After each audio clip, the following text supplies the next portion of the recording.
Preparing for legacy. As Daniel grew older, he thought more about the future. What would happen after him? How could he ensure that the message of habits would live beyond his lifetime?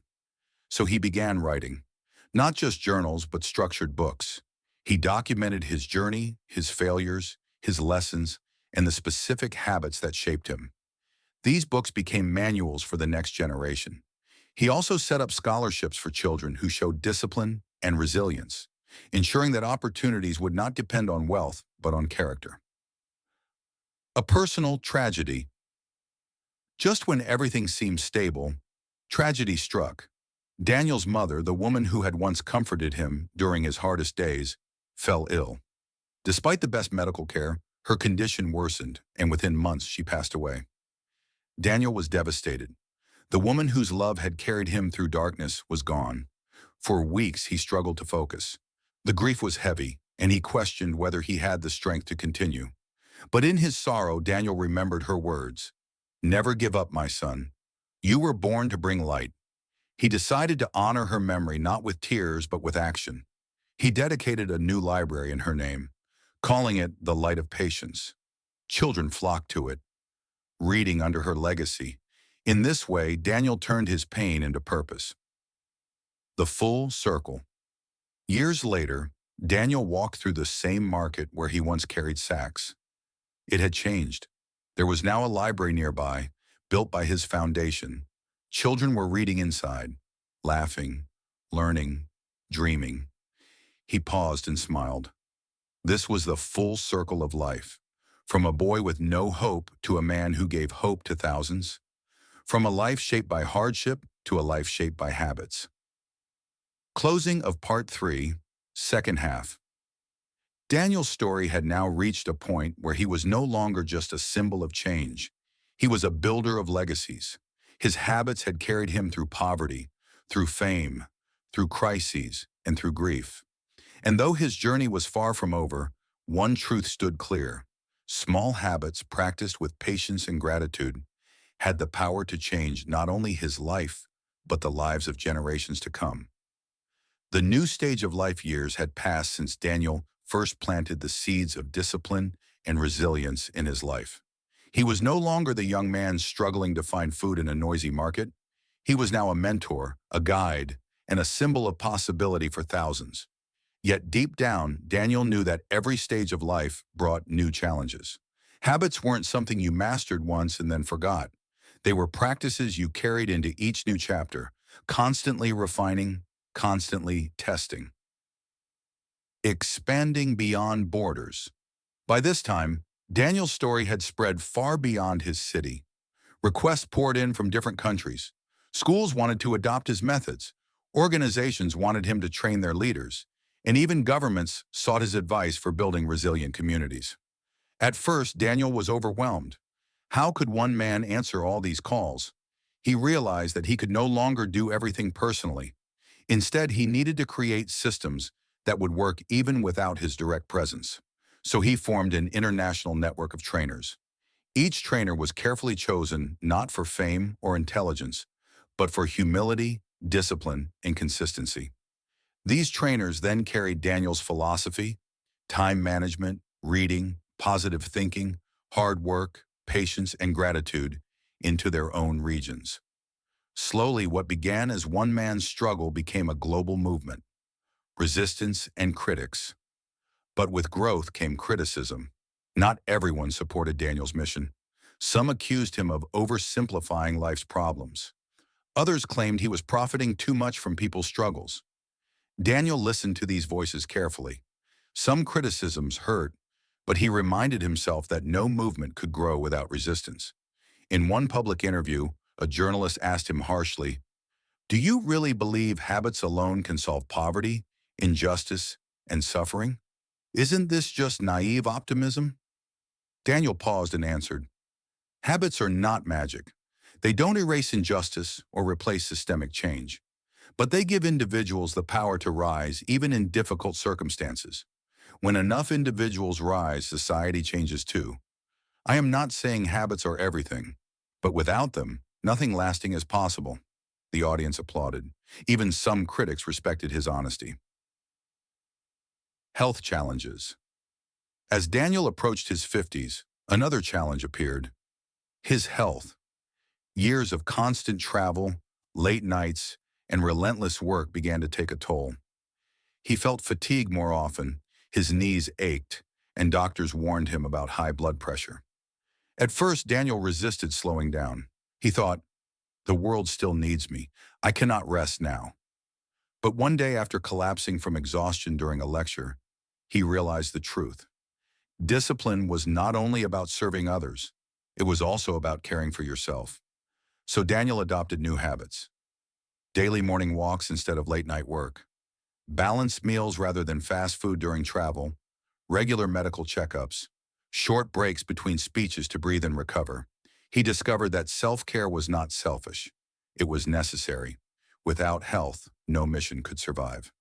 The mentor of mentors. By now, many of Daniel's early students had grown into leaders themselves. Some were running schools, others were leading businesses, and a few were even in political positions. They often came back to Daniel saying, "We are where we are because of your guidance. But now we face challenges you never warned us about. How do we lead in corrupt systems? How do we stay disciplined when everyone around us takes shortcuts?" Daniel smiled and answered, "My role is no longer to tell you what to do. My role is to remind you who you are. The habits I taught you are your compass. You already know the way." This was perhaps Daniel's greatest transformation, from being a leader of people to being a mentor of leaders. Personal happiness. Despite his public success, Daniel sometimes wondered about personal happiness. He had devoted so much of his life to others that he often asked himself, what about my own dreams? One evening, sitting by the sea, he reflected on this. He realized that his joy didn't come from possessions or vacations. It came from watching others grow. His happiness was tied to the ripple effect of habits, and yet he allowed himself small joys too. Gardening, painting, spending quiet evenings with close friends. These hobbies reminded him that life was not only about impact, but also about savoring the present moment. A new habit. Silence. As noise around him grew, applause, interviews, debates, Daniel felt the need for silence. He created a new habit. Every morning he spent 20 minutes in complete quiet.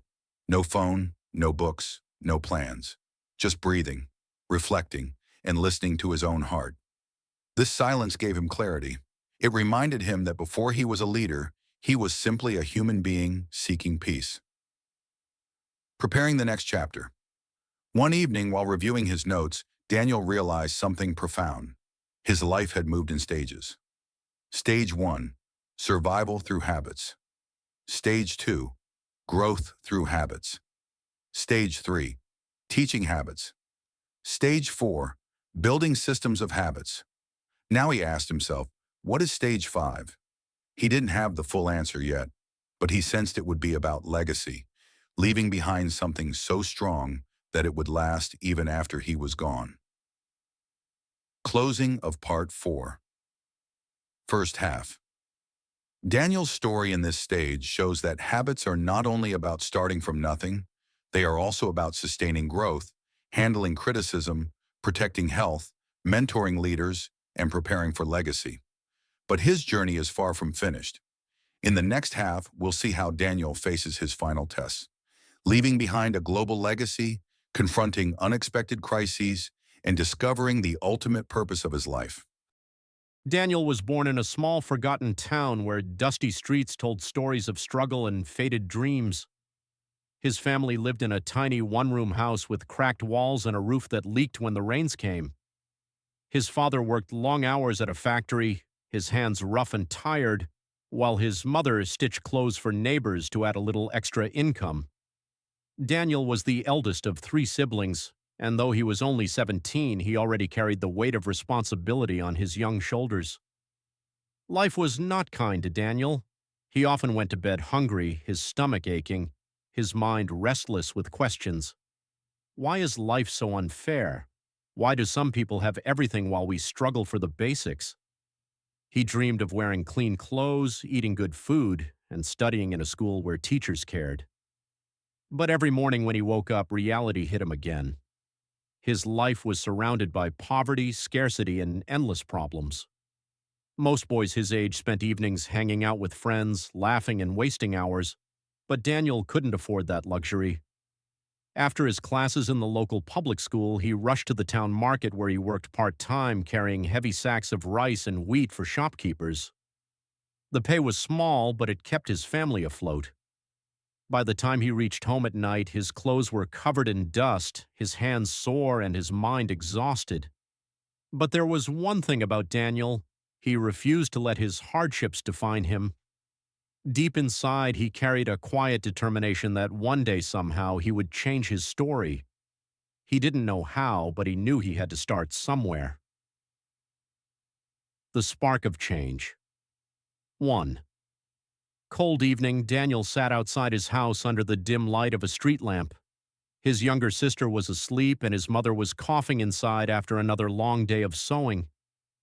Daniel looked up at the sky full of stars and whispered to himself, "I can't live like this forever.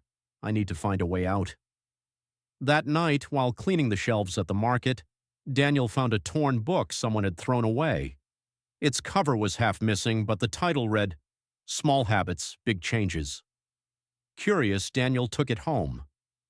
The next day, after finishing his work, he began to read it slowly, stumbling over the difficult words. The book talked about the power of habits, how small actions repeated daily could transform a person's entire life. It explained that success didn't come from luck, but from consistent routines: waking up early, managing time, reading, practicing gratitude, and staying disciplined. For Daniel, it was like a secret door had opened. He realized that even though he couldn't change his family's financial condition overnight, he could change himself, his mindset, his habits, and his daily routine. The first habit: waking up early. The next morning, instead of sleeping until the sun rose, Daniel forced himself out of bed before dawn. At first, it felt impossible. His body was heavy with fatigue, and his mind wanted just 5 more minutes of sleep. But he remembered the words from the book: "Winners create their mornings, losers waste them." So he pushed himself. He splashed cold water on his face, stood outside, and watched the sunrise. For the first time, he felt peace. The world was quiet, and the air was fresh. It was his moment, his time to think, dream, and plan. This simple habit, waking up early, gave him a sense of control. It was as if he had stolen extra hours from the day, hours he could use to work on himself before the chaos of life began. The second habit: reading daily. Daniel kept reading the torn book every night, slowly under the street lamp. The words planted new ideas in his mind: discipline, persistence, gratitude, vision. Soon he borrowed old books from a kind teacher who noticed his curiosity. He read about history, successful people, and positive thinking. The more he read, the more his mind expanded. He realized that knowledge was free power. Books became his silent mentors. Every page gave him strength and hope. One evening, his friend mocked him, saying, "Why waste time reading? It won't fill your stomach." Daniel smiled and replied, "Maybe not today, but it will feed my future." The third habit: positive thinking. Daniel had always blamed life for his struggles, but now he tried to change his thoughts. Instead of saying, "I'm poor, I can't do anything," he began telling himself, "I am learning, I am growing, I am preparing for my future." At first it felt fake, but slowly the words started shaping his reality. He walked with a little more confidence, spoke with more courage, and smiled even in tough times. Positive thinking became his shield against negativity. When others doubted him, Daniel repeated silently, "I am capable. I am stronger than my problems." The fourth habit: hard work with purpose. Daniel was no stranger to hard work, but earlier he worked just to survive. Now he worked with a vision: to learn, to grow, to escape poverty. At the market, while lifting heavy sacks, he began observing shopkeepers, how they managed money, dealt with customers, and negotiated prices. Every detail was a lesson.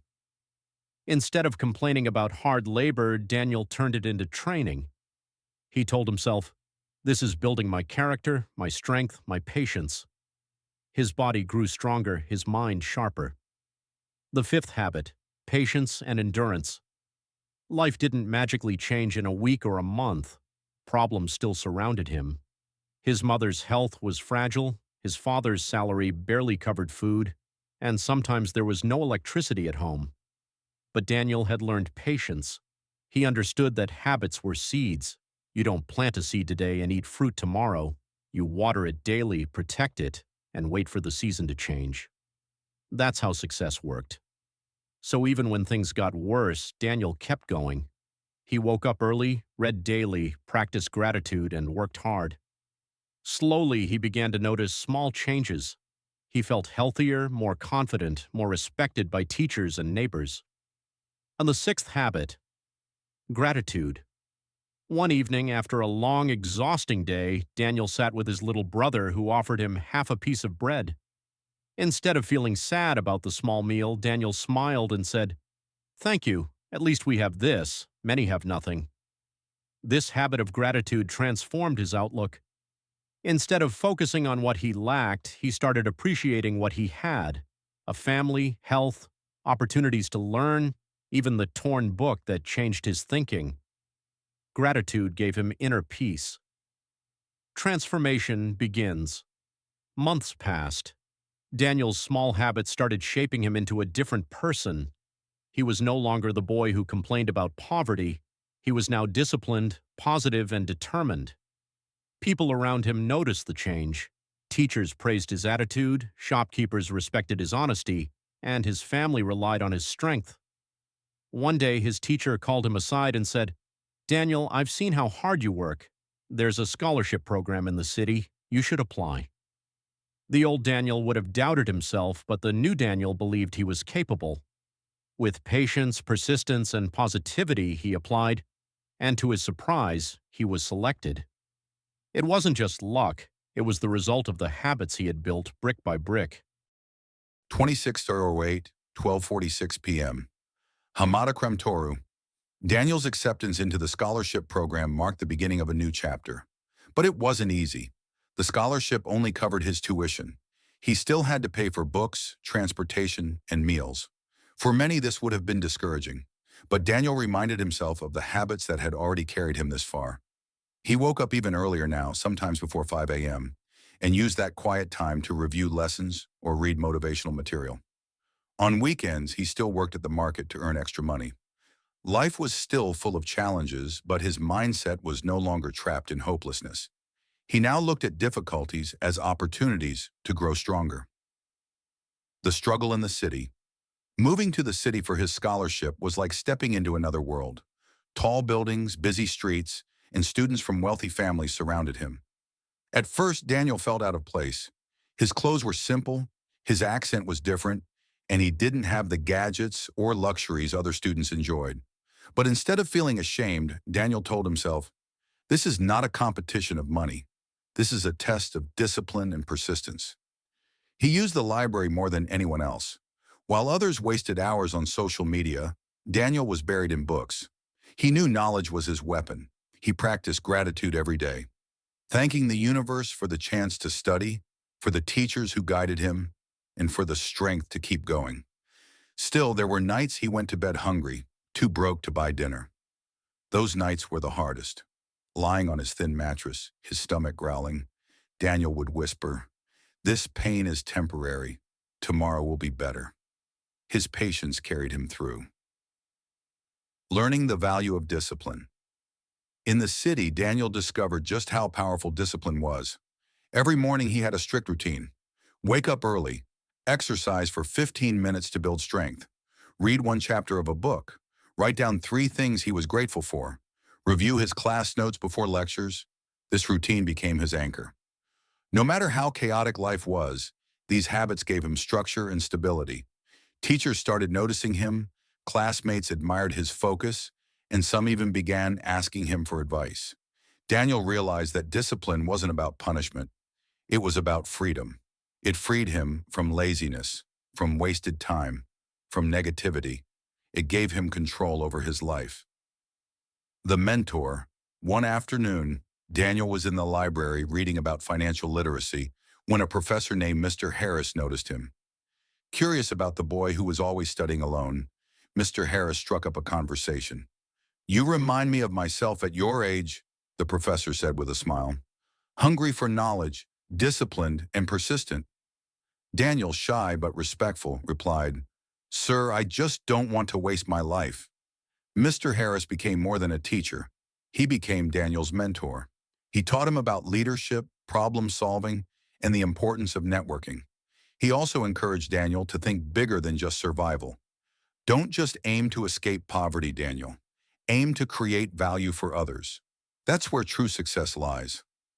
Those words stuck with Daniel. He realized his habits were not just shaping his own life, but preparing him to make a difference in the world.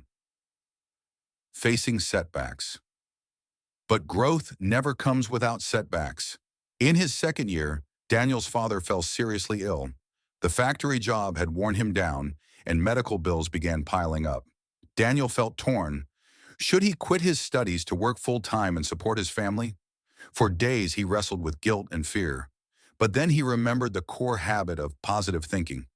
He told himself, "If I sacrifice my education now, I'll only keep my family in this cycle of struggle. If I finish, I can truly help them." So Daniel found another way. He took on extra part-time jobs in the evenings, tutoring younger students and doing delivery work on weekends. He barely slept, but he pushed through with discipline and patience. His gratitude journal reminded him daily, "I am thankful my father is still alive. I am thankful I have the ability to earn. I am thankful I have the chance to study." The struggle was brutal, but Daniel refused to give up. Small wins build big confidence. Slowly, his persistence paid off. He topped his class in several subjects, earning the respect of professors and the admiration of peers. His mentor introduced him to internship opportunities where Daniel applied the same habits: punctuality, positivity, and hard work. Each small win gave him confidence. He realized success was not one giant leap, but a series of small steps, each built on consistent habits. The turning point. In his final year, Daniel was offered an internship at a major company. At first, he felt nervous. The office was modern, filled with professionals in suits, and Daniel still wore his simple clothes. But once again, his habits carried him through. He arrived early every day, worked harder than anyone else, and treated every task, no matter how small, with seriousness. Colleagues noticed his dedication. Managers admired his attitude. When others complained about workload, Daniel said, "I'm grateful for the chance to learn." His positive mindset became contagious. Soon, people looked to him for motivation. At the end of the internship, the company offered him a full-time position. For the first time, Daniel had a stable salary, enough to support his family and pay for his father's treatment. Gratitude in success. The first paycheck Daniel received wasn't spent on himself.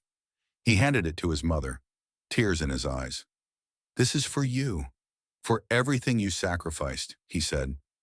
That night, sitting at the dinner table with a proper meal for the first time in years, Daniel felt an overwhelming sense of gratitude. He whispered silently, "Thank you, life. Thank you for the struggles, the lessons, the habits. Without them, I wouldn't be here." Lessons from Daniel's journey. By now, Daniel's story had become more than personal. It was a living example of how habits can transform a life. Waking up early gave him time and control.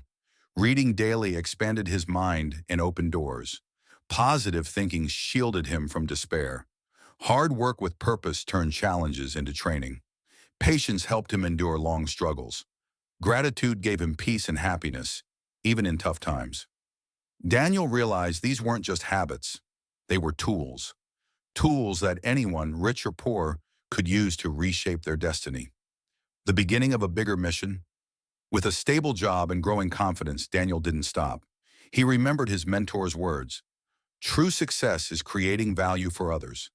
So he started mentoring younger students in his old town, teaching them the very habits that had saved him. He gave talks in schools, sharing his story of struggle and persistence. He encouraged others to believe in themselves, no matter how poor or broken their beginnings were. One by one, more young people began waking up early, reading books, writing gratitude journals, and believing in the power of discipline. Daniel's habits had started a ripple effect, transforming not just his life, but the lives of many others. Closing of Part 1. Daniel's journey was far from over. His story had only just begun. From a poor boy in a leaking house to a young professional building a better future, he had proved that life-changing habits truly hold the power to rewrite destiny. And as he stood looking at the sunrise one morning, just as he had years ago when he first began, Daniel whispered to himself, "This is only the beginning." 26/08/12:48 p.m. Hamada Toru.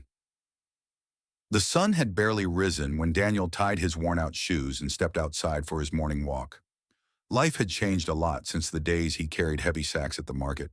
He now worked in a respected company, earned a salary that could support his family, and had a small apartment in the city. But despite the transformation, Daniel hadn't forgotten his habits.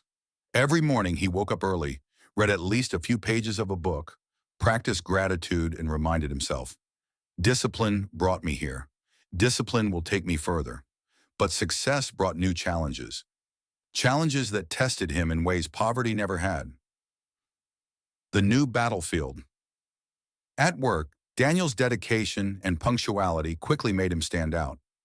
Managers began trusting him with bigger tasks, and within a year, he was promoted to a junior leadership position. But with leadership came pressure. Some colleagues, jealous of his rise, whispered behind his back. Others tried to sabotage his work. The corporate world was not just about hard work. It was about politics, strategy, and resilience. One evening, after a stressful day of arguments in the office, Daniel sat in his apartment, head in his hands. He thought, maybe I'm not cut out for this. Maybe I should just stay in the background and do simple work. But then he opened his old gratitude journal, the same one he had started years ago. On the first page, he had once written, "No matter how hard life gets, I will never give up." Those words reminded him of his journey. If he could survive hunger, poverty, and exhaustion, he could survive this too. The habit of continuous learning. Instead of running away from challenges, Daniel decided to learn from them. He began reading books about leadership, communication, and emotional intelligence. He watched speeches of great leaders and studied how they handled conflict. Every night after work, while others relaxed, Daniel was learning. He treated every failure as a teacher. Slowly, he began to see office politics not as a threat, but as a game he could play with integrity. His positive thinking and calm patience started winning people over. Even those who once disliked him began respecting his fairness and persistence. Giving back to his roots. Despite his busy job, Daniel never forgot his hometown. On weekends, he often traveled back, carrying books and supplies for children who reminded him of his younger self. He would gather them in small groups and tell stories about habits, discipline, and dreams. At first, the children laughed. Some didn't believe him, but Daniel's sincerity touched their hearts. Soon they were asking questions, eager to learn.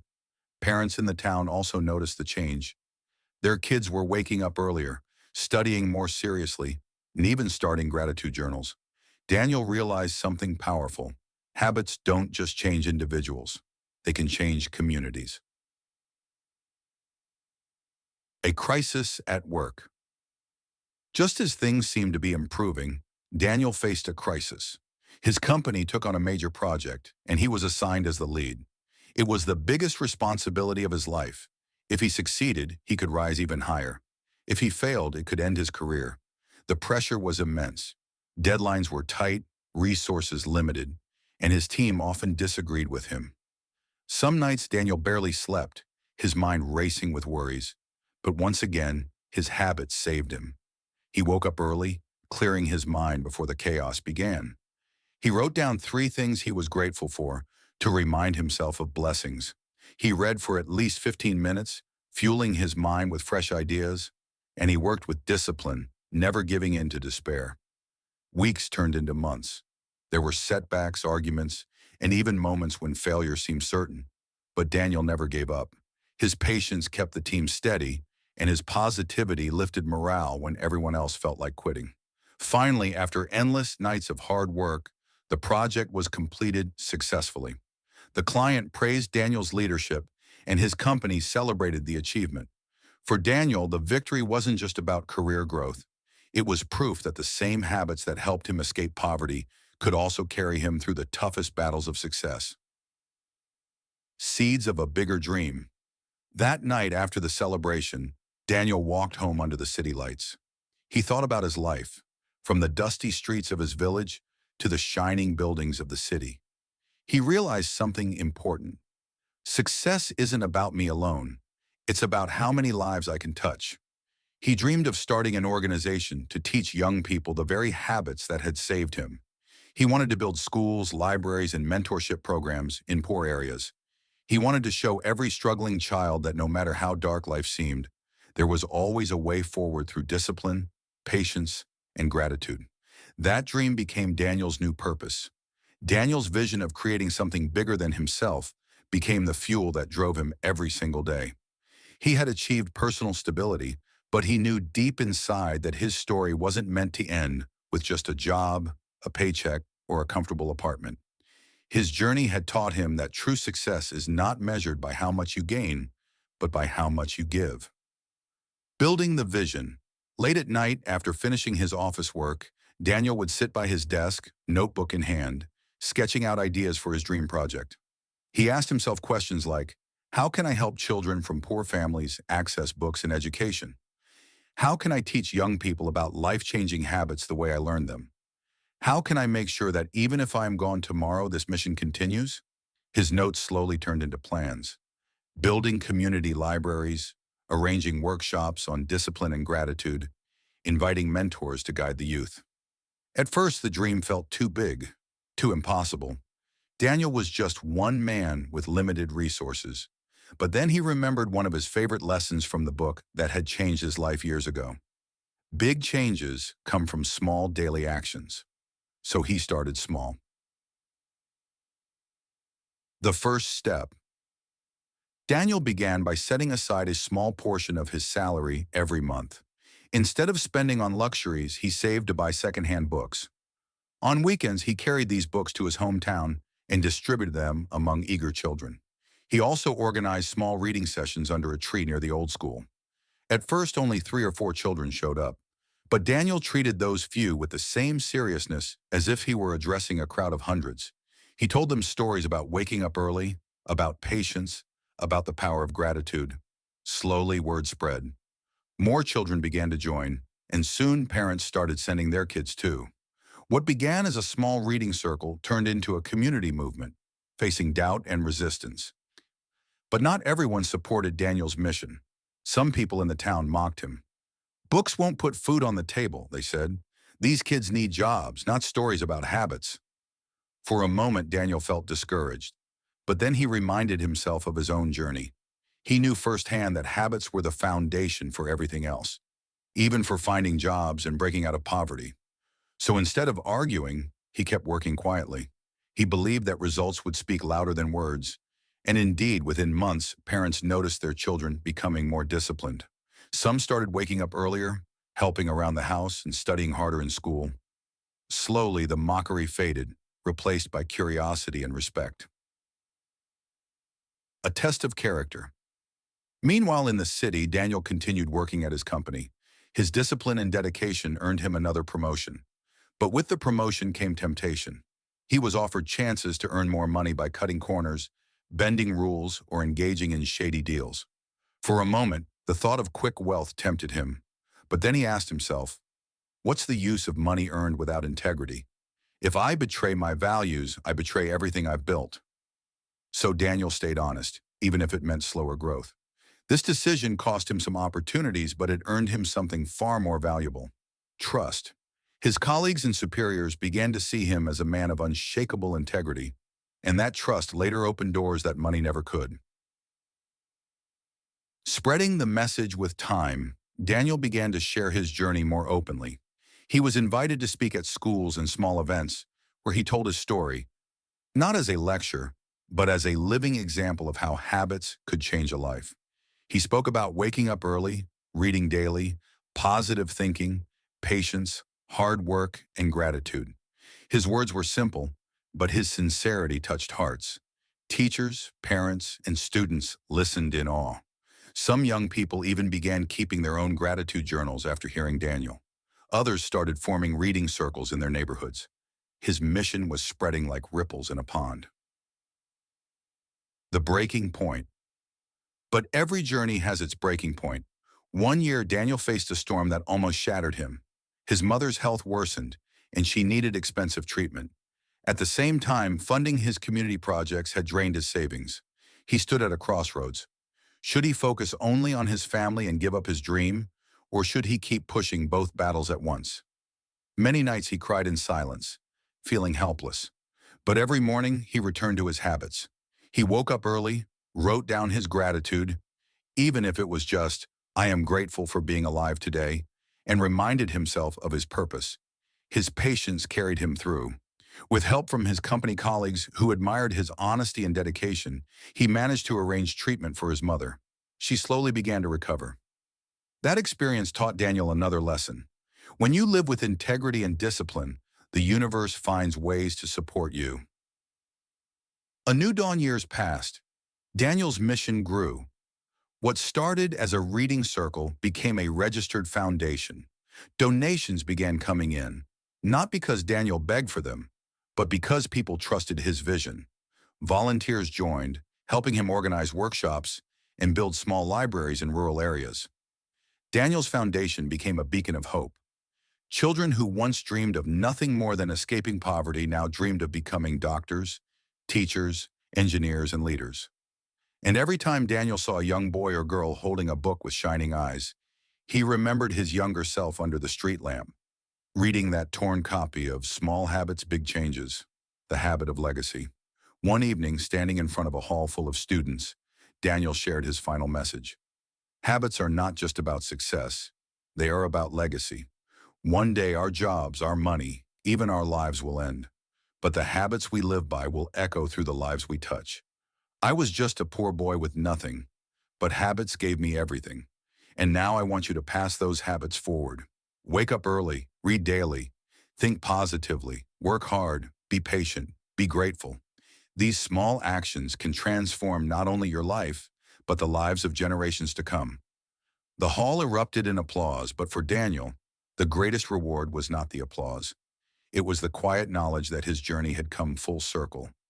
From a broken boy in poverty to a man who had turned his pain into purpose. Closing of Part 2. Daniel's story was no longer just his own. It belonged to every child who dared to dream, every parent who sacrificed, and every young soul who chose discipline over despair. And as he walked home that night under the stars, Daniel whispered once again, the same words that had carried him all along. This is only the beginning. Years had passed since Daniel founded his small reading circle under a tree in his hometown. What began as a modest gathering of children had now transformed into a movement that was spreading across towns and cities. His foundation had built small libraries in multiple rural areas, and workshops on discipline and positive thinking were being held regularly. Daniel's story was starting to get noticed. Local newspapers wrote about him. Television channels invited him for interviews. And slowly his name began appearing on online platforms.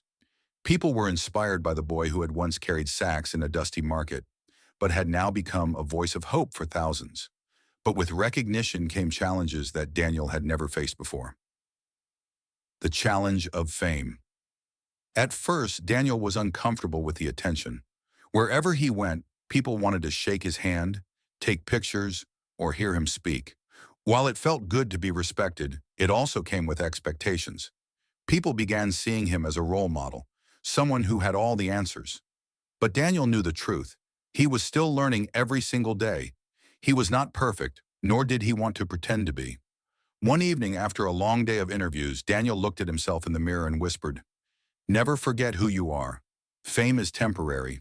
Habits are forever." So he clung even tighter to his daily practices. Waking up early, reading, writing gratitude, exercising, and reflecting on his actions.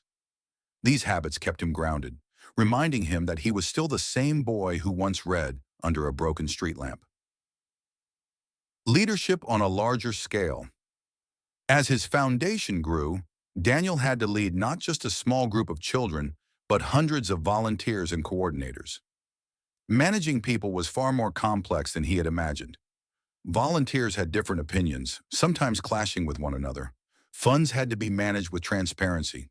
Projects required constant oversight. At times, Daniel felt overwhelmed. Leadership was not only about inspiring others, it was also about solving conflicts, making tough decisions, and sometimes saying no when everyone expected a yes. One night, exhausted after dealing with an internal conflict among his team, Daniel opened one of the leadership books he had studied. The words jumped out at him. A leader is not the one who shouts the loudest, but the one who listens the deepest. From then on, Daniel practiced active listening.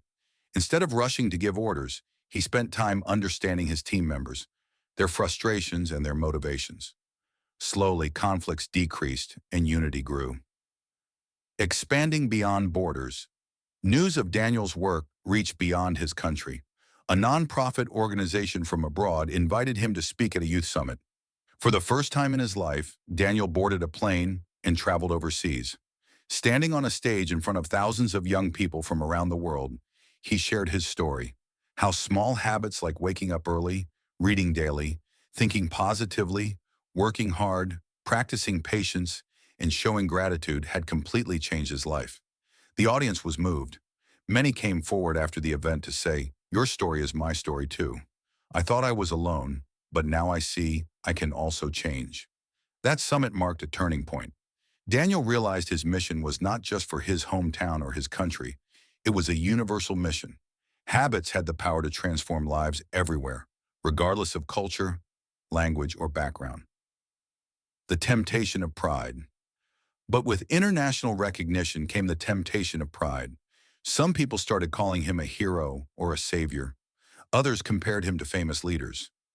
Daniel felt the weight of these titles. Sometimes in moments of weakness, he wondered, am I really this great? Am I better than others? But whenever such thoughts came, he humbled himself with gratitude. He reminded himself of the nights he had gone to bed hungry, the days he had carried sacks in the market, the moments when he had cried silently, wishing for a better life. He told himself, "You are not great. The habits are great. You are only their student." This mindset kept him grounded, reminding him that he was merely a messenger, not the message. A setback in growth. Not everything was smooth. At the height of his foundation's growth, a financial scandal shook his team. One of the coordinators misused funds, leading to criticism from the public. Headlines questioned Daniel's integrity, even though he was innocent. For the first time in years, Daniel felt the crushing weight of failure. His reputation, built over years of honesty and discipline, seemed to crumble overnight. But instead of hiding, Daniel faced the problem head-on. He called a press conference, admitted the mistake of poor oversight, and promised stricter measures. He opened the foundation's accounts to public audit and personally apologized to donors. It was a painful lesson, but his patience, honesty, and gratitude won back the trust of many. Slowly, the storm passed, and the foundation regained its credibility. Reflection and renewal. After the crisis, Daniel realized he needed to balance growth with reflection. So he took a short retreat, 3 days alone in a quiet place with no phone, no internet, just books, journals, and nature. During this retreat, he asked himself, why did I start this mission? What do I want it to look like 10 years from now? How can I stay true to my habits, no matter how big things get? He returned with renewed clarity. His mission was not about fame, money, or recognition. It was about empowering people with habits that could outlive him. Closing of Part 3, First Half. Daniel had now stepped onto the global stage, but his heart remained the same. The habits that once saved a poor boy in a forgotten town were now guiding a leader with international influence. And yet Daniel knew the road ahead would be even harder. Bigger opportunities meant bigger responsibilities, and bigger responsibilities meant bigger temptations. But he smiled to himself, repeating the words he had carried all along. This is only the beginning. T608. 12:54 p.m. Hamada Kramtoru, teaching the next generation. As the years passed, Daniel realized that his mission could not depend on him alone. If everything centered on his name, the movement would collapse once he stepped back. So he began training young leaders. Every month, he invited groups of teenagers and university students to intensive workshops. These were not typical lectures. Instead, he gave them real responsibilities: organizing reading circles, leading discussions, and running small projects. Daniel told them, "Habits are like seeds. Don't wait for me to plant them for you. Learn how to plant them yourself. Then teach others. That's how forests grow." Slowly, dozens of young leaders emerged, boys and girls who could continue the mission independently. Balancing work and personal life. With so many responsibilities, Daniel sometimes neglected his own personal life. Friends teased him. "You spend all your time saving the world. When will you think about yourself?" At first, Daniel dismissed it, but then he realized they were right. He had forgotten to nurture his own relationships, to spend time with family, to laugh and rest. So he added a new rule to his habits: balance.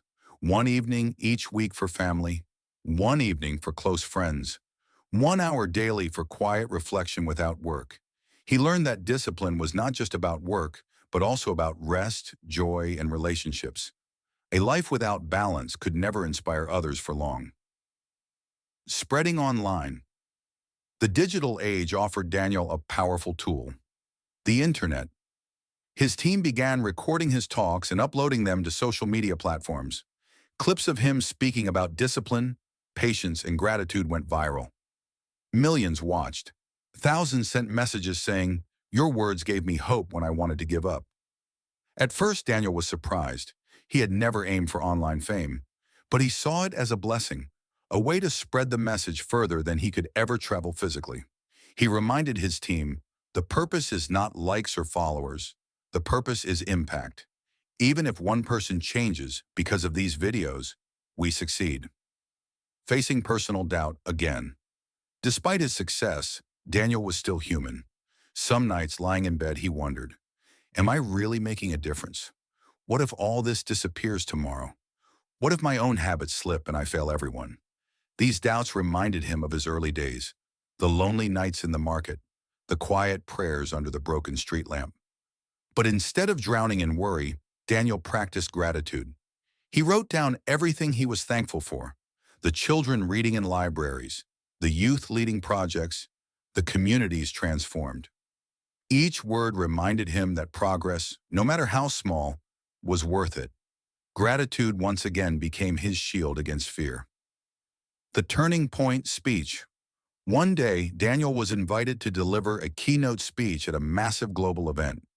Leaders, educators, and activists from around the world were present. It was the biggest stage of his life. Standing at the podium, Daniel looked at the sea of faces and said, "I am not here because I am extraordinary. I am here because of ordinary habits: waking up early, reading, thinking positively, working hard, being patient, practicing gratitude. These simple choices, repeated daily, have the power to rewrite a life story. If a boy from a poor town can do it, so can you. Start small, start today, but start." The hall erupted in applause. Many in the audience wiped tears. That speech became one of the most shared motivational talks online, translated into multiple languages. Building institutions, not just memories. Daniel understood that if his mission was to last beyond his own lifetime, it couldn't depend only on his speeches or his presence. He needed institutions, places where habits could be taught systematically for generations. So he began designing habit academies. These were not ordinary schools. Instead of focusing solely on academics, they trained young people in life habits, time management, reading discipline, gratitude, resilience, and patience. In one academy, students were required to keep journals of gratitude every day. In another, they practiced waking up early together as a group, no matter how cold the mornings were. Slowly, these academies began to change entire communities. Parents reported that their children were more respectful, more focused, and more hopeful. Teachers noticed that even struggling students were showing new confidence. Daniel's dream of creating a culture of habits was becoming reality. The storm that tested everything but life always tests. One year, an economic crisis struck. Families struggled to survive, businesses collapsed, and schools closed down. Many critics laughed at Daniel's project, saying, "See, habits can't feed hungry stomachs." Even some of his followers began doubting. Donations to his academies dropped sharply. Some academies had to shut their doors. Daniel himself felt the pressure. For the first time in years, he questioned, "Have I built something too fragile? Have I given people false hope?" But then he remembered the core lesson of his journey. Habits are most powerful in times of crisis. So instead of giving up, Daniel traveled to the struggling academies. He told the students and teachers, "This is the exact moment we prove the strength of our habits. Anyone can stay disciplined when times are good. True discipline is shown when the storm is strongest." They began small initiatives, community gardens, shared libraries, neighborhood help groups. Though resources were scarce, their habits of patience, teamwork, and gratitude gave them resilience. Soon, other communities noticed. People asked, "How are these academies surviving when everything else is collapsing?" The answer was simple: their habits had prepared them for hardship. A global legacy. After the crisis passed, Daniel's academies gained even more respect. Leaders realized that his approach wasn't about ignoring problems, it was about building strength to face them. Governments began inviting him to design national programs. Charities used his methods to strengthen their volunteers. Even businesses applied his teachings to train employees in discipline and ethics. By now, Daniel was an old man. His hair had turned gray, his hands showed the marks of time, but his eyes were still full of light. Everywhere he went, people recognized him not as a celebrity, but as a mentor who had touched lives. Reflection at sunset. One evening, sitting near the same riverbank where he once read books as a struggling youth, Daniel reflected on his journey. He thought of the boy who once sold newspapers, hungry and tired. He thought of the nights spent studying under streetlights, the mornings waking before dawn, the pain of rejection, the joy of progress. And he whispered to himself, all of this started with one habit: waking up on time. A tear rolled down his cheek, not of sadness, but of gratitude. The final habit, letting go. As Daniel grew older, he realized that one last habit remained to be learned: the habit of letting go. All his life he had built, taught, and guided, but now, he needed to trust that others could carry the mission forward. So he began stepping back, allowing his students and younger leaders to take center stage. At first, it was hard. He wanted to correct them, to guide them, to lead. But then he remembered, leadership is not about control. It is about creating leaders. Slowly, Daniel faded from the spotlight. His academies, his trainers, his network all continued without him. The seeds he planted had grown into forests, the message to the future before retiring completely. Daniel recorded one final message. In it, he said, "If you remember nothing else from my story, remember this: your life is shaped not by your wishes, but by your habits. Wishes are dreams written in sand. Habits are stone paths you walk on every day. Build your stone path, one step, one habit, one choice at a time.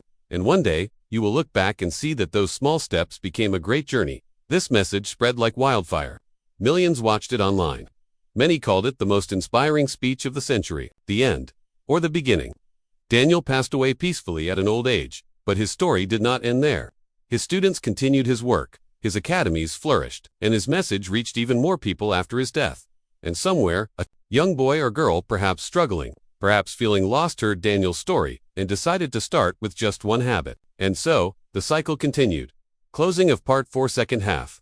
Daniel's journey shows that habits are not just tools for personal success, they are seeds of legacy. They can build individuals, communities, and entire cultures.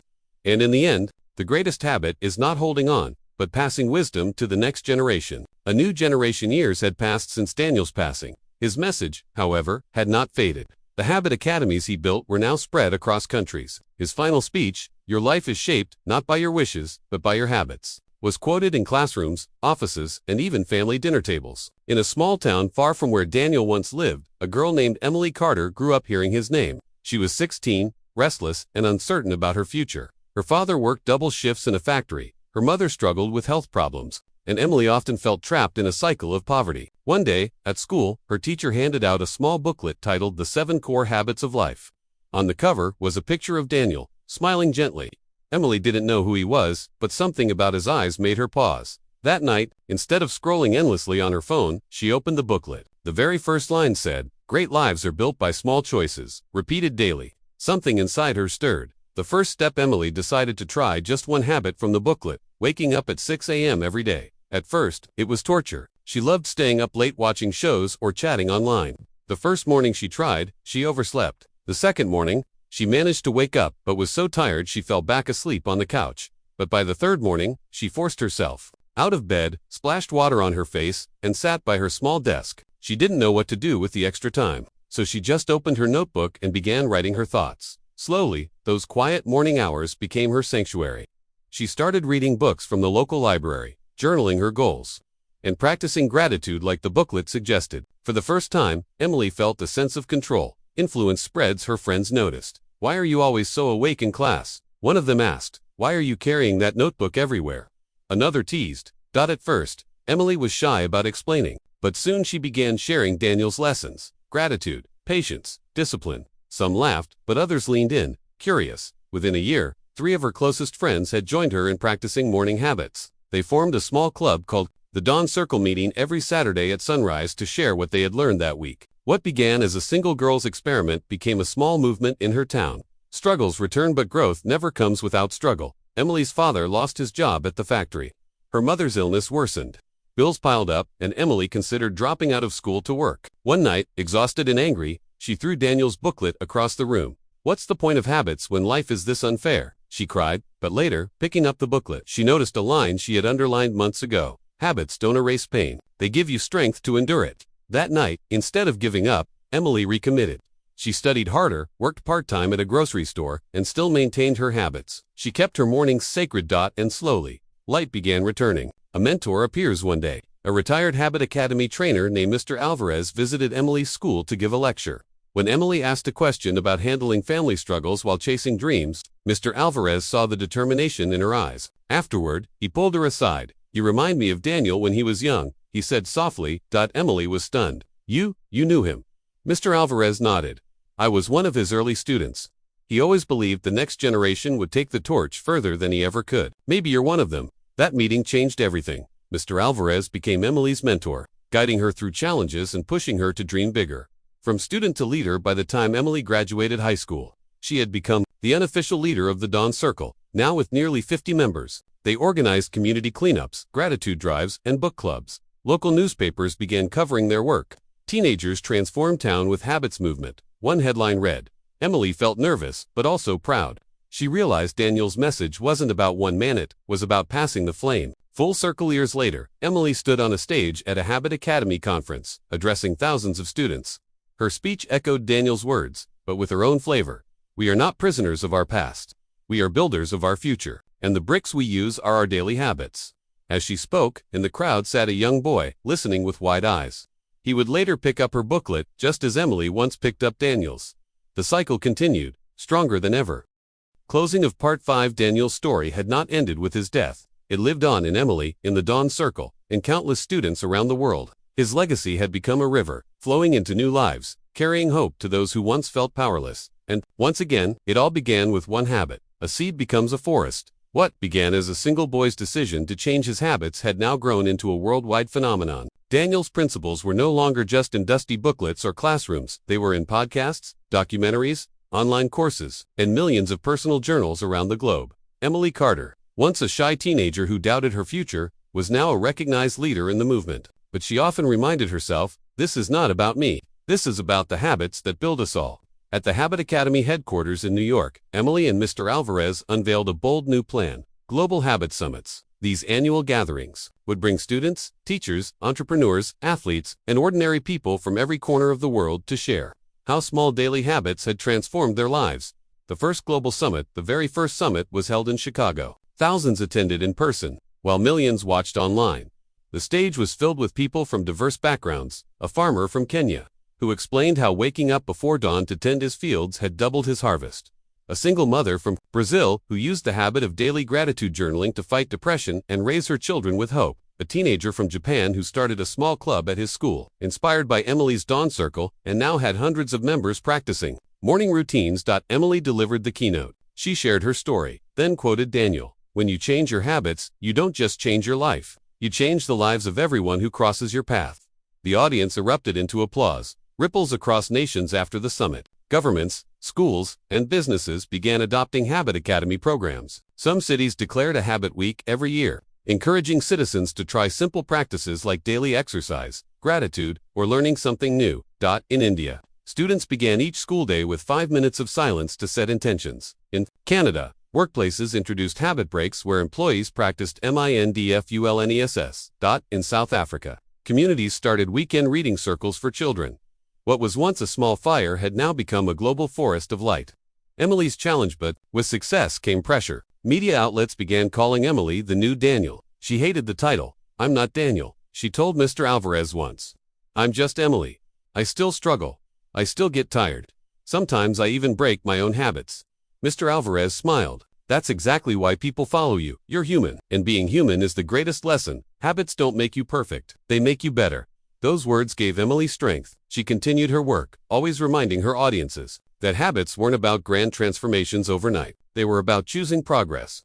Even in the smallest steps, a story from war at the Third Global Habit Summit. A man named Kareem from Syria shared his testimony. He had grown up in a war-torn city where each day was uncertain. Yet, he discovered Daniel's booklet translated online. The habit he chose: patience. "Every morning, I told myself, breathe, wait, endure." Kareem said, "That one habit saved my sanity in a place where everything was chaos. And now, I teach it to children who still live among ruins." The entire hall was silent. Many wept. At that moment, Emily realized the true depth of Daniel's dream. Habits were not just about success in business or school, they were tools of survival, hope, and dignity. Legacy renewed. The United Nations took notice. They invited Emily and her team to collaborate on global well-being programs. Daniel's 7 core habits were soon included in youth training manuals across multiple countries. One UN official declared, "This is not just self-help. This is humanity help." Closing of part 6. And so, Daniel's story, once the quiet journey of a poor boy fighting his own struggles, had become the story of humanity itself. A seed of discipline had become a forest of transformation, shading countless lives under its branches. But this was not the end, because every new person who picked up the booklet, every young dreamer who set their alarm at dawn, every struggling soul who chose gratitude over despair, was writing the next chapter. The story was no longer Daniel's, it was the world's. The digital dawn years. After the Third Global Habit Summit, a new generation began shaping the movement. Emily, now in her mid-30s, was still a guiding voice, but she often said, "The future doesn't belong to me. It belongs to the next wave of dreamers." That wave arrived in the form of a group of young innovators, coders, designers, psychologists, and storytellers who wanted to take Daniel's principles into the digital age. They called themselves the Digital Dawn Circle. Their mission: to make life-changing habits accessible to anyone, anywhere, through the power of technology. Habitat. The revolution. The first product was an app called Habitat. It used reminders and gamification to keep people consistent. It allowed users to join global circles, small online groups where they shared progress and struggles. It even had a story mode where Daniel's original journey was narrated step by step, inspiring users to live it out in their own lives. Soon, Habitat became one of the most downloaded apps in the world. But it wasn't just an app. It became a movement inside a movement. AI as a mentor. The Digital Dawn Circle introduced something groundbreaking: AI habit mentors. These mentors weren't just chatbots. They were built to replicate Daniel's principles: always encouraging, always reminding, always challenging. A young student in Mexico could ask, "How do I stay patient with my studies?" The AI mentor would reply with a mix of stories, reminders, and practical exercises rooted in Daniel's original habits. For the first time in history, people could have a personal Daniel in their pocket, 24/7. A generation of circle schools worldwide adopted the system. Students didn't just attend classes anymore, they joined habit circles where they tracked sleep, reading, and gratitude. Together, sports teams used the system to train discipline. Hospitals used it to help patients with recovery routines. Prisons even started circles to rehabilitate inmates through positive habits. One inmate from Texas wrote, "For 20 years, I was chained to bad habits. For the first time, I feel free because I learned I can build new ones." Challenges and critics. Of course, not everyone was happy. Critics warned that people might become too dependent on technology. Some argued that AI could never truly replace human mentors. Emily addressed this in a conference. "The app and AI are tools, not masters. A hammer doesn't build a house by itself. A habit doesn't live in a screen, it lives in you. The technology is just a bridge." Her honesty kept the movement grounded. The Habit Festival to balance digital life with real life. The Digital Dawn Circle launched an annual habit festival. It wasn't about flashy concerts or celebrities. It was about silence, discipline, and connection. People woke up at dawn together. They read books under open skies. They shared gratitude, letters with strangers. They told stories of personal transformation. The festival spread across continents, from deserts in Morocco to mountains in Nepal. Millions joined every year. It wasn't a celebration of technology, it was a celebration of humanity. Daniel's statue. Meanwhile, In Daniel's hometown, a bronze statue was erected. It showed a simple young man holding a small book close to his chest. On the base of the statue, these words were carved: "A habit is a seed. Plant it with care, and it will grow into a forest." Children often played around the statue. Tourists took photos. But for the locals, it was more than art. It was a reminder that greatness can grow from the humblest soil. Emily's reflection one quiet evening.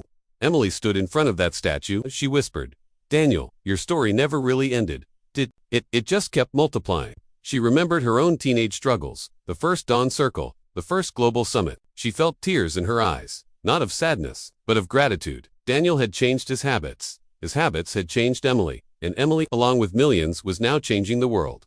Closing of Part 7, the story had moved from a poor boy's private struggle to a global, digital, and human revolution. But there was still more to come. Because, as technology and humanity evolved, so would the meaning of habits. The question that now stood before the world was simple: what will the next generation do with this gift? The seeds in families. By the time the habit movement entered its third decade, it was no longer something people joined. It was something people were born into. In countless households across the world, parents raised their children with what they called the 7 seeds of habits. 1. Wake with purpose. Start each day early, with intention. 2. Read and learn. Always grow your mind. 3. Practice gratitude. Name 3 blessings daily. 4. Be patient in anger. Pause before speaking. 5. Work with consistency. Small daily effort over big bursts. 6. Serve others. Kindness as a habit, not an event. 7. Reflect at night. End the day with self-check. Children didn't see these as rules. They saw them as part of normal life. Like brushing their teeth. The classroom of tomorrow's schools had transformed. Every morning, before math or science, students joined habit circles. They sat in small groups and reflected. What habit did I practice yesterday? Where did I struggle? What do I want to improve today? Teachers noticed something miraculous. Discipline no longer had to be forced. Students motivated each other. In one classroom in Kenya, a 10-year-old girl stood up and said, "Yesterday I was angry with my brother, but I remembered the habit of patience. I counted to 10 before I spoke, and then we laughed together instead of fighting." The class applauded. Moments like these were now daily life. Habit libraries across cities. Small community centers called habit libraries appeared. These weren't libraries of books only. They were places where people exchanged gratitude. Letters. Old men taught children the power of silence and patience. Young mothers learned parenting through consistent routines. Retired workers shared stories of how habits carried them through hardship. The walls of every habit library carried a simple phrase: habits are the alphabet of destiny.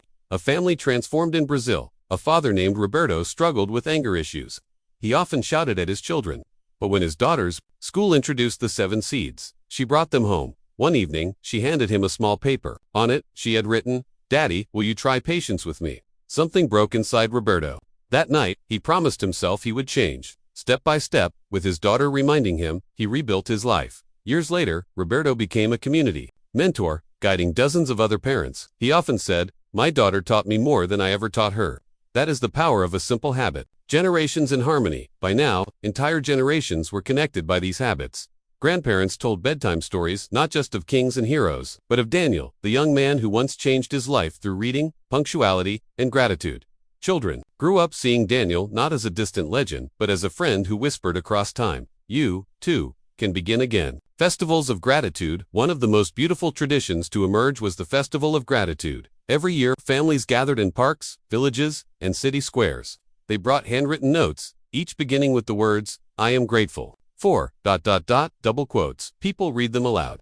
Tears flowed, laughter echoed, and strangers embraced. No politics, no arguments, just gratitude. In Tokyo, lanterns carried gratitude notes into the sky. In Cairo, people released boats with candles down the Nile. In New York, giant screens lit up Times Square with thousands of thank you messages. The world had discovered something simple. Gratitude was not just a feeling, it was a habit and a celebration. Emily's legacy. Emily, now older and with silver threads in her hair, became a living symbol of continuity.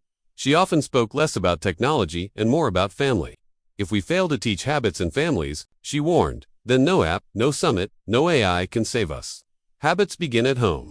Her words became a motto engraved in schools and libraries. The home is the first habit circle. The global family of the world began to call itself one big habit, family. Nations that once fought wars now held joint habit festivals. Leaders solved disputes by sitting in shared circles, practicing patience before debate. Media shifted from selling distractions to broadcasting inspiring stories of transformation. For the first time in history, People felt less divided by race, religion, or politics. What united them was something universal: the daily rhythm of good habits. Closing of Part 8. The journey of Daniel had become the journey of humanity. He had begun alone, a poor boy with struggles. But now, his small daily practices were the heartbeat of entire families, schools, and nations. The story was far from over, because the next stage was already rising. How would the habit movement carry humanity into the challenges of the future? New global challenges even, as families, schools, and communities were transformed. The world still faced enormous challenges. Climate change threatened the planet with rising seas, heat waves, and storms. Wars and conflicts erupted in corners of the globe, fueled by greed and mistrust. Inequality left millions still hungry, while others wasted resources. Technology misuse made people addicted, isolated, and restless. Loneliness spread quietly, even in bustling cities. The world had grown, but so had its problems. And yet, the seeds of habits offered a different way forward. Habit of responsibility and the climate. The first challenge was the climate crisis. For years, governments made promises they didn't keep. Corporations polluted while pretending to care. People despaired, but then something unexpected happened. Citizens around the world began treating care for the earth as a daily habit. Children turned off lights and saved water at home. Families planted trees as weekend traditions. Communities replaced waste with recycling circles. It was no longer climate policy, it was climate habit. In Indonesia, fishermen practiced gratitude, not only for their catch but also for the ocean itself. They organized themselves to clean beaches every morning before work. In Canada, schools added earth gratitude to their daily circles. Students spoke of the rivers, forests, and sky as living companions, not just resources. Step by step, emissions fell not because of laws alone, but because millions of small habits aligned. Patience over wars had always erupted when leaders acted in anger or pride. But in a world shaped by habits, something shifted. Before negotiations, leaders were now expected to sit in habit reflection circles. They practiced patience before speech, listening before arguing, gratitude before demands. In one historic moment, two rival nations met after years of conflict. The summit nearly collapsed when anger flared, but then, one leader paused, took a deep breath, and whispered words the world never forgot. Let us practice the habit before the treaty. That pause changed history. The leaders sat in silence, breathing, waiting. When they finally spoke, their voices were calm. The war ended not through force, but through patience. Inequality and the habit of service. Inequality had long scarred humanity, but the habit of service spread like a healing balm. In cities, wealthy families no longer saw charity as an occasional act. They saw sharing as a habit, woven into their daily lives. Cafes left kindness jars, where customers prepaid meals for the hungry. Farmers dedicated a tenth of crops weekly to community kitchens. Students made service projects part of their homework. In India, a man named Arjun began cooking one extra meal every evening, leaving it at the community table in his neighborhood. Within a year, 50 families joined. Within 5 years, the practice spread to other cities. Arjun said simply, it was never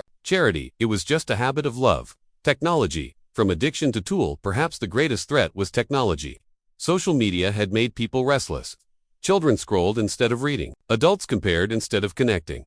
But once again, the habit framework intervened. A new principle emerged. Use technology with intention, not addiction. Families created small rituals. Phones off during meals, reading books before sleep instead of screens. Weekly digital Sabbaths, when families spent a day offline together. Tech companies, under global pressure, began designing platforms that rewarded healthy behavior instead of endless scrolling. Algorithms were reshaped to promote gratitude stories, habit challenges, and learning content. Technology had once enslaved attention. Now, guided by habits, it became a servant of growth. Healing loneliness. Loneliness had been called the silent epidemic. People lived among millions, yet felt invisible. The habit movement addressed this by normalizing connection as a habit. Neighbors greeted each other daily as a practice of gratitude. Habit circles became extended families for those who lived alone. Schools taught children to write weekly letters to grandparents or elders in their community. In South Korea, a young woman named Hannah struggled with depression. But when she joined a habit circle, the group made it their practice to check on her daily. They sent her small notes. We are grateful for you. Over time, Hannah's loneliness melted. She later said, I thought I needed medicine alone, but what I needed was the habit of love from others. Daniel's vision remembered, though Daniel himself had passed into history. His name was spoken everywhere. Murals of him reading under a dim lamp appeared on school walls. Songs were written about his daily walk of patience and gratitude. Films retold his story to new generations. But more than his legend, people remembered his simplicity. Wake up on time, read daily, be grateful, be patient, work hard, be kind, reflect. These were no longer teachings. They were the heartbeat of humanity. The world imbalanced by the mid-century. The world looked different. Pollution fell as habits, reshaped industries, conflicts reduced as patience and gratitude shaped diplomacy. Poverty declined as service became a universal practice. Families grew closer as digital habits healed. Loneliness faded as connection rituals blossomed. The problems had not vanished completely. But for the first time, humanity felt it was moving in rhythm with the future, not against it.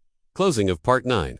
The story of habits had moved from one boy's struggle to families, schools, communities, nations, and now to the healing of global crises.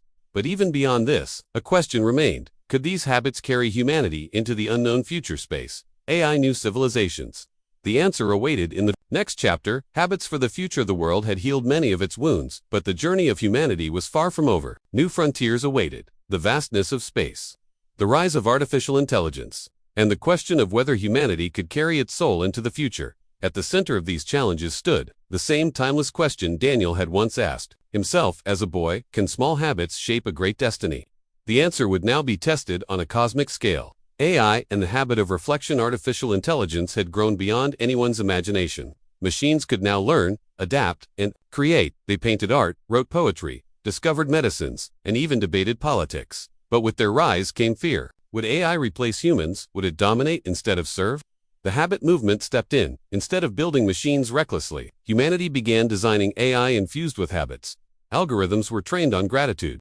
Texts rather than hate speech. Decision systems were built with patience. Protocols. AI was required to pause before making critical judgments. AI companions were programmed to remind humans of simple truths. Have you read today? Have you paused to be grateful? Have you rested? One striking story came from Japan, where an elderly man named Koji lived alone. His children were far away. His friends had passed on, and loneliness had become his silent shadow. When he was given an AI companion, Koji thought it would just talk about weather and news. But instead, every morning it asked him gently, Koji-san, what are you grateful for today? At first, Koji resisted, but slowly, he began answering. Then he began smiling. Finally, he began calling his grandchildren again, because the habit of gratitude reminded by a machine reconnected him to life. AI had once been seen as a threat, but through habits, it became a mirror that reflected humanity's best self. The stars and the habit of curiosity. Humanity had always looked at the stars with wonder. Now, with Earth stabilizing, attention turned upward. Could humans settle on Mars? Could they travel to distant planets? But space travel required more than rockets. It required discipline, patience, and resilience. The very habits Daniel had once nurtured under a flickering lamp. Astronauts carried not just oxygen and tools, but habit journals. They wrote what they were grateful for daily. They meditated too, practiced patience during long journeys. They read, even in zero gravity, to keep curiosity alive. On the first permanent Mars settlement, colonists established a tradition. Every evening, no matter how tired, they gathered in a circle, looked at the red horizon, and shared one small gratitude. One Martian child wrote in her diary, I am grateful for the stars. They are far, but they make me feel close to Earth. The universe was vast, but habits gave humanity an anchor. No matter how far they traveled, the rhythm of gratitude, patience, and curiosity kept them human. Intergenerational wisdom. As centuries passed, a new challenge arose: how to connect generations. The young rushed forward with innovation, while the old carried wisdom. But the gap between them grew. The habit movement responded with the ritual of storytelling. Every week, children sat with elders not just in families, but across communities and listened to life stories. It became a habit of respect, a habit of continuity. In Kenya, young innovators building solar drones sat with grandmothers who had once carried water for miles. The contrast was stunning, but the connection was beautiful. The grandmothers taught resilience. The youth taught creativity. In New York, an old professor shared his journals of reading habits with a group of teenagers who thought books were boring. The professor's passion lit a spark, and soon the teens started their own reading marathon nights. Through storytelling, the chain of habits was never broken.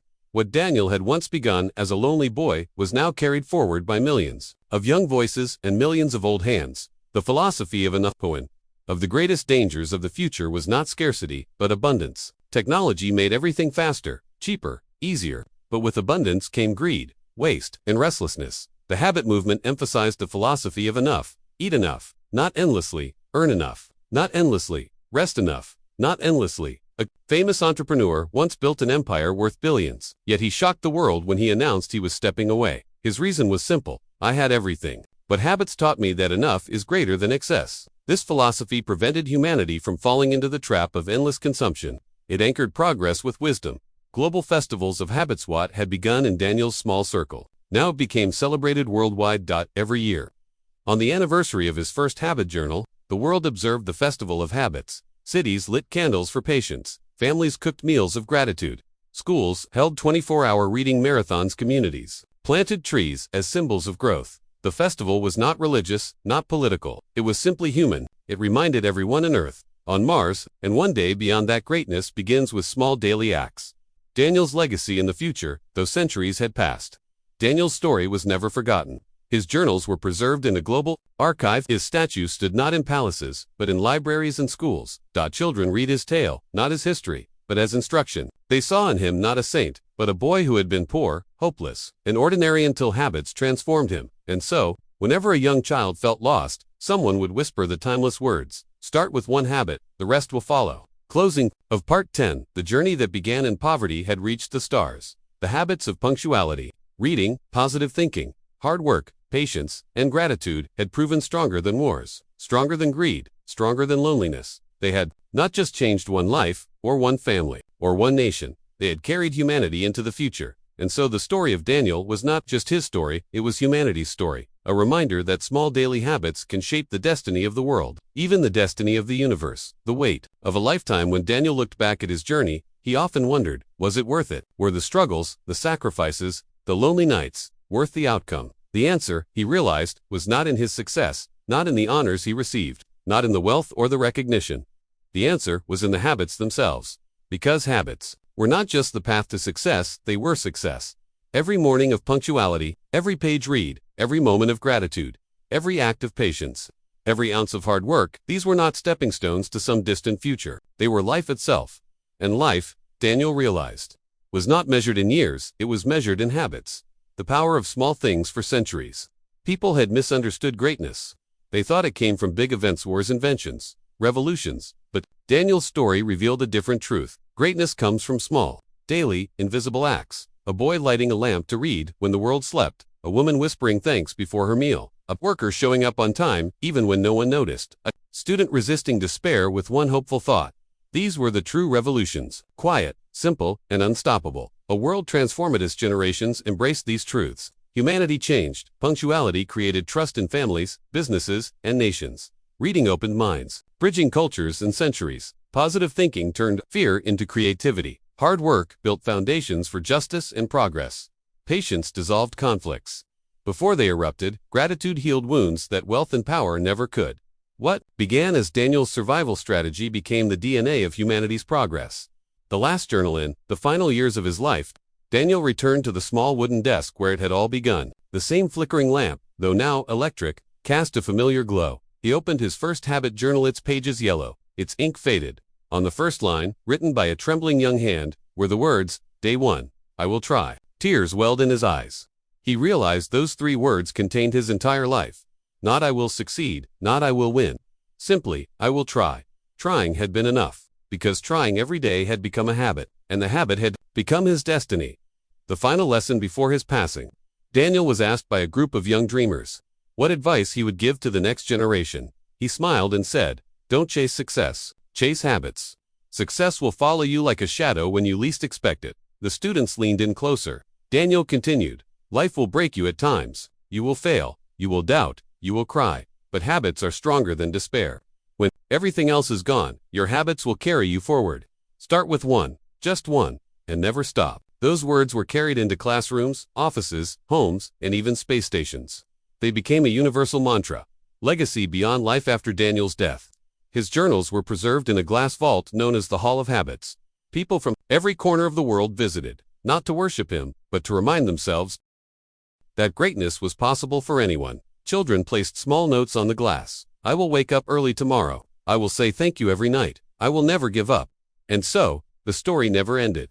Daniel's life became a seed, planted in billions of hearts, sprouting new habits, new transformations, new legacies. A universal truth. As centuries passed and humanity reached beyond the stars, one truth remained unchanged. Habits are the building blocks of destiny. Kings and workers, teachers and students, parents and children, astronauts and pharmacists were shaped not by luck, not by chance, not even by talent, but by the habits they lived each day. The eternal flame on the anniversary of Daniel's first journal entry. A candle was lit in every city on Earth, on Mars, and in colonies scattered across space. It was called the eternal flame of habits. The flame was small, but it burned endlessly, just like the habits that had carried humanity forward.